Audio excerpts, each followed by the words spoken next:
Je t'invite à t'abonner et à activer toutes les notifications pour recevoir les vidéos sur la chaîne MBM 90. Depuis la crise cardiaque de Christian Eriksen lors de l'Euro 2020, le monde footballistique s'est rappelé des mauvais souvenirs. C'est le numéro 10 danois est sorti d'affaire. Mais certains joueurs n'ont pas eu cette chance. Ils sont décédés sur le terrain. Découvrons ensemble les top 10 des footballeurs africains qui sont morts en plein match.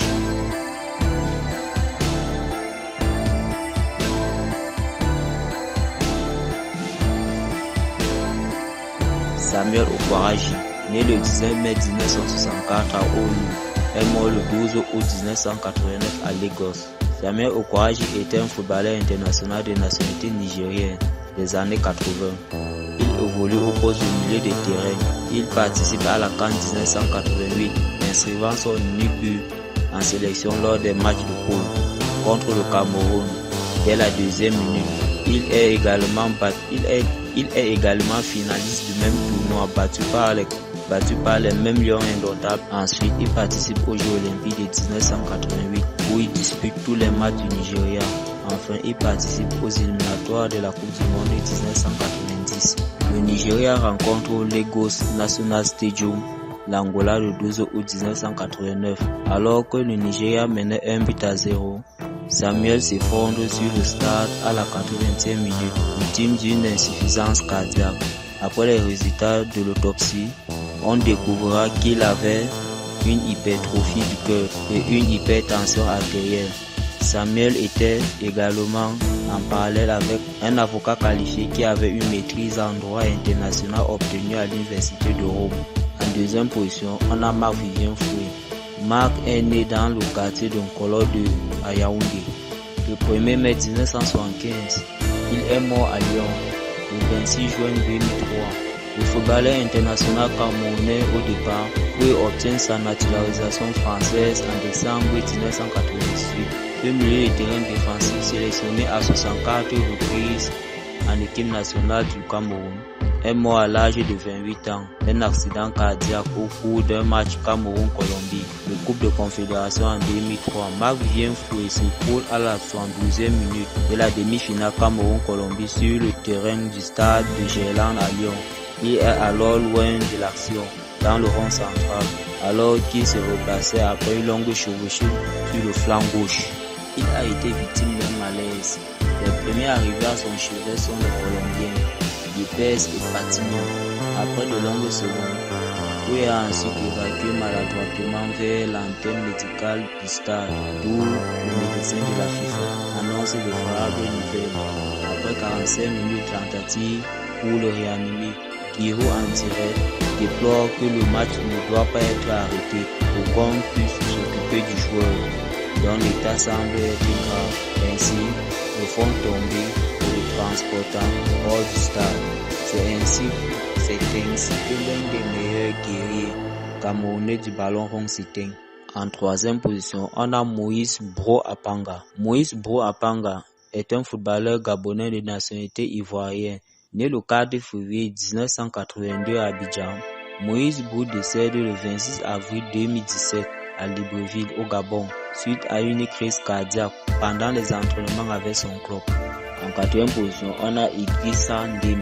Le milieu de terrain burkinabé a succombé à une crise cardiaque le 11 septembre 2016 lors d'un match qui opposait Biguglia face à Furiani en Coupe de France. En cinquième position, nous avons Patrick Claude Eken. Sa mort a secoué le Cameroun ainsi que la planète footballistique. Le milieu de terrain camerounais est décédé d'un malaise cardiaque survenu quelques instants après son entrée en jeu avec le Dynamo Bucarest dans un match de championnat de Roumanie. Le 6 mai 2016 reste une date malheureusement pour la famille Eken et le football camerounais. Patrick est décédé à l'âge de 26 ans, enterrant ainsi les espoirs placés sur lui. Ce jour-là, Eken entre en jeu à la 70e minute contre Vitorol. Peu avant le match, il explique à son meilleur ami qu'il ne souhaite pas jouer le prochain match. 7 minutes après son entrée, alors que son équipe mène par 3 buts à 2, Patrick Eken s'effondre dans le rond central du terrain, comme son compatriote Marc-Vivien Foué en 2003. C'est ainsi que nous perdons ce milieu de terrain camerounais. En 6e position, nous avons Sékou Kamara. Jamais cela n'était arrivé à un footballeur professionnel malien. Abdoulaye Sékou Kamara s'écroule bien stade durant un entraînement avec son équipe à Bandung. Conduit immédiatement à l'hôpital le plus proche, mais il décède au cours du trajet suite à un arrêt cardiaque. Sékou Kamara change définitivement les crampons à l'âge de 27 ans. En 7e position, nous avons Cheikh Ismaël Tchouté. Il est le seul footballeur ivoirien décédé sur un terrain dans toute l'histoire de la Côte d'Ivoire. Après avoir rejoint son club de Beijing en Chine, Tchouté ne savait pas qu'il participait à sa dernière aventure footballistique. Le milieu de terrain des éléphants de la Côte d'Ivoire est décédé le 5 juin 2017 à la suite d'une crise cardiaque lors d'une séance d'entraînement avec son club de Beijing. Sa mort plane encore dans les esprits des amoureux du football ivoirien, décédé à l'âge de 30 ans. En 8e position, nous avons Emmanuel Okoli. Emmanuel était un joueur nigérien évoluant au poste de latéral gauche. Ce dernier s'est effondré le 12 décembre 2010 pendant un match de son équipe Océan Boys. Il est décédé après avoir été conduit à l'hôpital.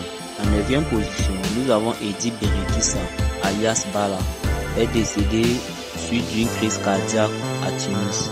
Le drame survient en plein match amical face l'Espérance de Tunis à l'Olympique Lyonnais au stade Chéti le 4 janvier 1997. Aujourd'hui, l'âme de Bala plane encore sur le côté gauche de la défense de l'Espérance sportive de Tunis. En 10e position, nous avons ici Ben Meloudi. C'est le premier footballeur africain décédé en pleine rencontre. L'attaquant international algérien a rendu l'âme à l'âge de 26 ans. Il meurt lors d'un match de première division contre USM Ain Beida, suite d'un empoisonnement de nourriture qu'il a mangé avant.